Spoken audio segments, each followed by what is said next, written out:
All right, today we're working on the gold mine again. We need to build what they call a head frame. So it's going to pretty much be a place that holds a winch up high so we can hoist dirt up and down in the gold mine.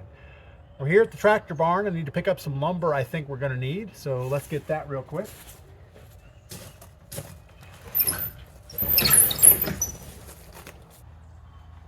These are 2 by 10 by 8s.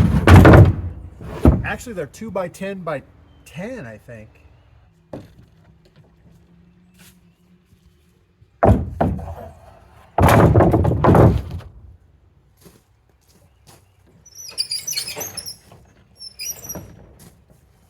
All right, we have one more stop to make.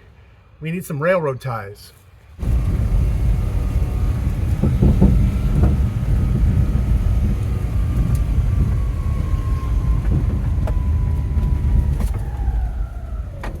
We need to cut this in half, and that's going to help support our head frame. So I think the proper tool to do this is going to be a chainsaw.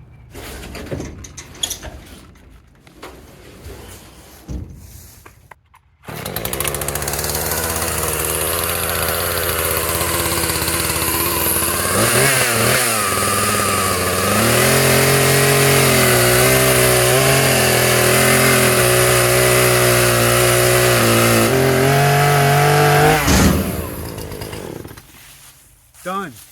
Now let's see if I'm tough enough to pick these things up and put them in the truck. No problem. I got this.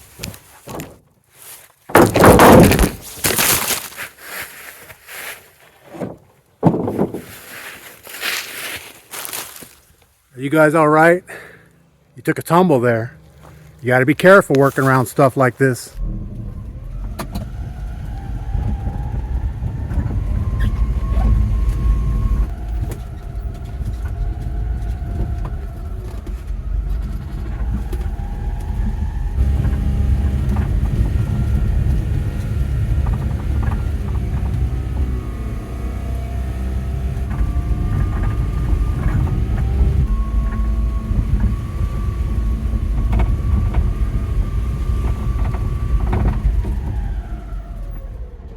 Made it back to the mine shaft location.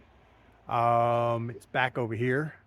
We're going to walk up there and see how the water situation's going, and then we're going to get these railroad ties installed. All right, well, it will sure be nice today to have a wooden deck to work off of. Won't get as muddy as we have been. Well, looks like the mine still has water in it, but not as much as it had yesterday. So slowly, all this ground is drying out. That's the good news. The bad news is I think there's forecast rain tomorrow. Okay, so the plan is going to be put those railroad ties along these edges. So we're going to put one right in here, and we're going to put the other one right in here. I got to make sure that soil is pretty level before we start, because I don't want to keep putting those things in and out again.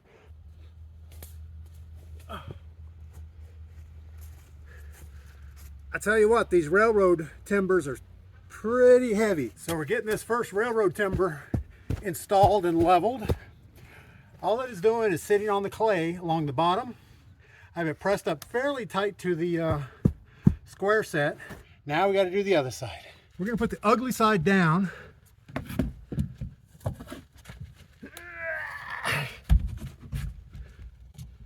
Let's see if we can drop this thing in here without tearing up our square set. I was afraid of that. These things get heavy down here. And the last thing I want to do is pull it back out again. There we go. It's good enough for the girls we date. All right, the next thing, I went ahead and attached a 2x4 all the way across the top of the railroad tie. And those are screwed into every one of the lagging boards of the square set.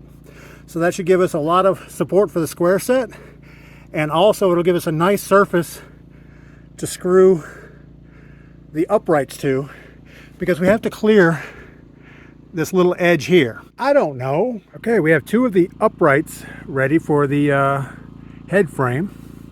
These are 2 by 10s. All right, slowly it's coming together. We have the 2 uprights, but the bottom is a little bit wider than the top. Okay, we have the back braces on. So now we got to worry about or work out how we're going to attach a winch to the top here. The winch I picked up is this Pittsburgh electric hoist. It's good for 1,300 pounds, but that's if you run the cable down and back up. So realistically, it's 650 pounds is what it will lift. So yeah, we can only pick up 650 pounds, but I don't think I want to be hoisting more than that anyway. So that should be good.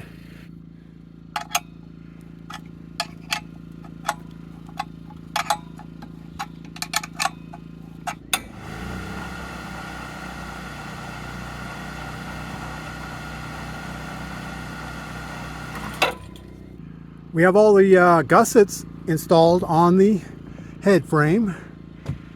We have gussets on the front and back on the top corners. I also added some reinforcing plates here where these two boards come together. We got that done on both sides. And then also down here at the lip of the square set, I went ahead and put a 2x4 to tie all this together better on both sides. So it's tied together above the square set. It's tied together above the railroad tie. So I'm pretty sure that's not going anywhere. I've done a few tests by hanging on the thing, and I weigh like 205 pounds. Yeah, I'm lying. I'm more like 215. And that should do it for the day.